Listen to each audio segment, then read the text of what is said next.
तो दोस्तों आज का टॉपिक बहुत इंपॉर्टेंट है। जैसे एक भाई ने कमेंट करके पूछा था कि भाई अगर कोई फोरमैन हो तो कम डाउन पेमेंट करके गाड़ी लेकर सक्सेस हो सकता है या नहीं। तो दोस्तों इस तरह से भाई का कमेंट था। तो देखिए जो ये भाई का सवाल है, ये सवाल आज हजारों लोगों के दिमाग में चल रहा है। कई लोग जो हैं वो दूसरे की मशीन देख करके सोचते हैं कि यार हम भी एक हार्वेस्टर ले लेते हैं, लेकिन प्रॉब्लम तब होती है जब देखिए पॉकेट में पैसा कम होता है और लोन बहुत बड़ा हो जाता है।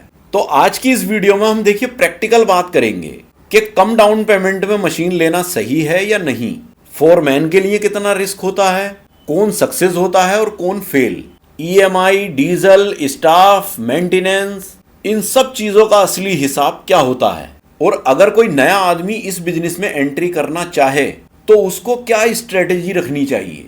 वीडियो बहुत यूजफुल होने वाली है, स्पेशली उन लोगों के लिए जो फ्यूचर में कंबाइन हार्वेस्टर के बिजनेस में आना चाहते हैं। तो इन्हीं सब बातों से रिलेटेड हम डिटेल में बात करेंगे, तो वीडियो में लास्ट तक बने रहें, क्योंकि हम जो बोलते हैं सच बोलते हैं। और चैनल पे अगर नए हैं तो देखिए चैनल को सब्सक्राइब कर लें। तो आइए वीडियो शुरू करते हैं। तो दोस्तों वीडियो के स्टार्टिंग में सबसे पहले ये समझना बहुत जरूरी है कि फोरमैन होता क्या है। देखिए हार्वेस्टर बिजनेस की लाइन में फोरमैन सिर्फ मशीन चलाने वाला आदमी नहीं होता है। उसको देखिए स्टाफ हैंडल करना पड़ता है, रूट या रास्ते मैनेज करने पड़ते हैं, डीजल और मेंटेनेंस देखना पड़ता है। इसी वजह से कई सारे फोरमैन जो है वो ये सोचते हैं कि जब हम दूसरे की मशीन संभाल सकते हैं तो अपनी मशीन क्यों ना लें।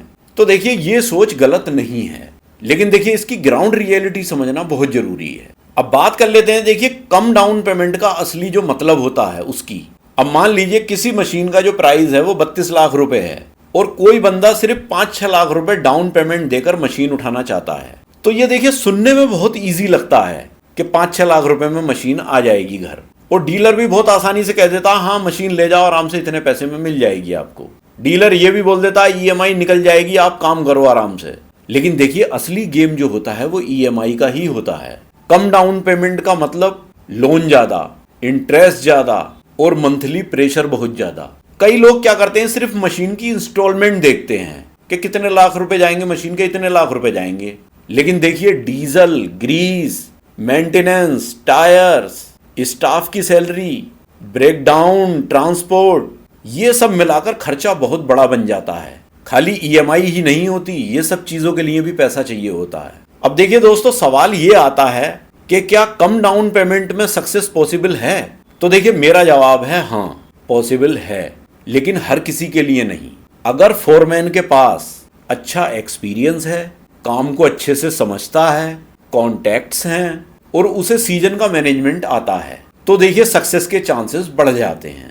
जैसे मैं एक एग्जाम्पल के तौर पे आपको बता दूं, जैसे अगर किसी फोरमैन ने 5 से 7 साल इस कंबाइन हार्वेस्टर बिजनेस की लाइन में काम किया है, उसको अगर पता है कि मशीन कब खराब होती है, स्टाफ कैसे हैंडल होता है, किस एरिया में काम मिलता है और पेमेंट रिकवरी कैसे होती है, मतलब पैसों की उगाई कैसे होती है, तो वो देखिए धीरे धीरे ग्रो कर सकता है।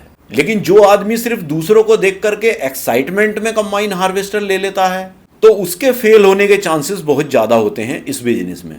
अब देखिए बात कर लेते हैं कि इसमें सबसे बड़ा रिस्क क्या है। तो देखिए हार्वेस्टर बिजनेस में सबसे बड़ा जो रिस्क है वो है देखिए सीजन का प्रेशर, क्योंकि देखिए इस बिजनेस में अर्निंग जो है वो पूरे साल नहीं होती। मेन अर्निंग जो है, जो कमाई होती है, वो सीजन में ही होती है। अब अगर मान लीजिए आपका सीजन सही से नहीं हो पाया, वीक हुआ सीजन, इस बार बारिश आ गई, कोई बारिश वगैरह हो गई सीजन पे, फसल गिर गई, डीजल के रेट बढ़ गए, मतलब डीजल महंगा हो गया, या मशीन खराब हो गई, तो देखिए ईएमआई का प्रेशर तुरंत आ जाता है। और कम डाउन पेमेंट वाले आदमी के पास रिजर्व में जो पैसा होता है वो भी कम ही होता है। तो देखिए यहीं से प्रॉब्लम स्टार्ट होती है। जैसे कि कई लोग जो है वो ईएमआई लेट कर देते हैं, मशीन खड़ी हो जाती है, फाइनेंस कंपनी प्रेशर बनाती है और आदमी जो है वो मेंटल स्ट्रेस में आ जाता है। इसीलिए देखिए सिर्फ मशीन लेना सक्सेस नहीं होता, उसको चलाना असली चैलेंज होता है। अब बात कर लेते हैं कई लोग इसमें सक्सेस क्यों हो जाते हैं। तो देखिए दोस्तों जैसे आपने देखा होगा कि कुछ लोग कम पैसों से स्टार्ट करके भी इस बिजनेस में सक्सेसफुल हो गए। उसका रीजन क्या होता है? सबसे पहला रीजन उसका यह है कि देखिए उन्हें ग्राउंड लेवल का एक्सपीरियंस होता है। उन्होंने जो है इस लाइन को पहले समझा होता है, वो सब कुछ जानते हैं इसके बारे में। फिर दूसरा देखिए खुद मेहनत करते हैं, खुद से मशीन के साथ रहते हैं, सिर्फ ओनर बन के घर नहीं बैठते। फिर तीसरा देखिए एक्स्ट्रा खर्च कंट्रोल करते हैं, मतलब जैसे कि फालतू में शो ऑफ नहीं करते, जरा से पैसे आए और दिखावा शुरू कर दिया, ये सब वो नहीं करते। फिर चौथा देखिए पेमेंट की जो रिकवरी है वो उनकी स्ट्रांग होती है।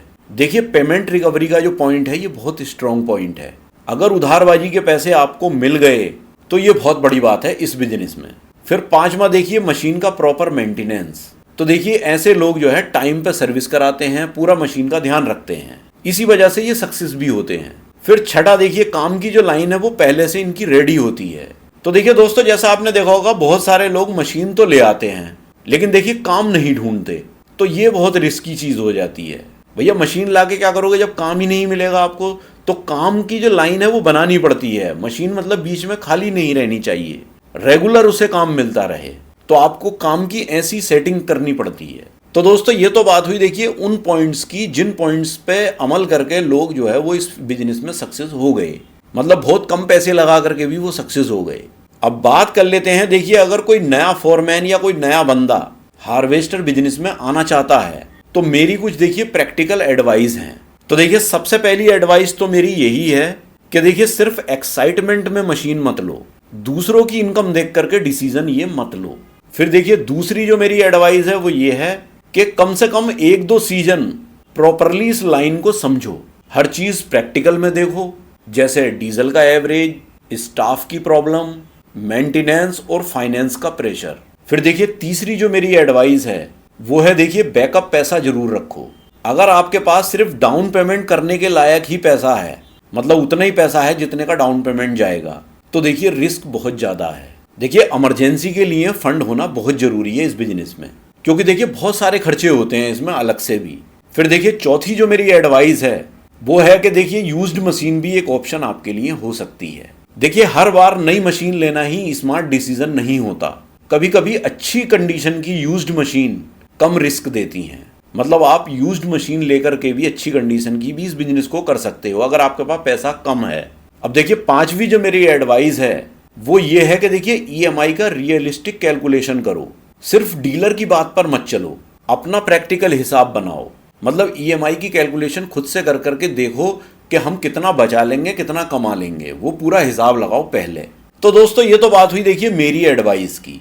अब एक और इम्पॉर्टेंट बात, देखिए कंबाइन हार्वेस्टर बिजनेस की जो लाइन है वो बाहर से जितनी ग्लैमरस लगती है अंदर से उतनी ही टफ है। जब सीजन चल रहा होता है तो सीजन में देखिए नींद कम, मतलब नींद पूरी नहीं होगी आपकी, प्रेशर ज़्यादा, ब्रेक डाउन का टेंशन, स्टाफ का इशू, ये सब कुछ साथ में चलता है। इसलिए सिर्फ मशीन का ओनर बनना सक्सेस नहीं होता, आपका पैशंस, मैनेजमेंट और डिसिप्लिन ये ही आपको लॉन्ग टर्म में सक्सेसफुल बनाता है। तो दोस्तों फाइनल बात क्या निकल करके आती है, क्या फोरमैन कम डाउन पेमेंट में कंबाइन हार्वेस्टर लेकर सक्सेस हो सकता है? तो जवाब है हाँ, हो सकता है, लेकिन एक्सपीरियंस, प्लानिंग, डिसिप्लिन और स्ट्रॉन्ग मैनेजमेंट ये सब बहुत जरूरी है। अगर बिना प्लानिंग के सिर्फ एक्साइटमेंट में मशीन ली तो लोन और ईएमआई का प्रेशर बहुत बड़ी प्रॉब्लम बन सकता है। और अगर आपने स्मार्ट प्लानिंग के साथ में एंट्री ली इस बिजनेस में तो देखिए धीरे धीरे ग्रोथ भी पॉसिबल है। तो दोस्तों आप लोग भी कमेंट करके बताएं, आपके हिसाब से कम डाउन पेमेंट करके हार्वेस्टर लेना सही है या रिस्की है? वीडियो अगर पसंद आए तो देखिए लाइक जरूर करना, चैनल को सब्सक्राइब भी कर लेना। तो मिलते हैं इसी तरह की किसी नेक्स्ट वीडियो में, तब तक के लिए थैंक यू, बाय।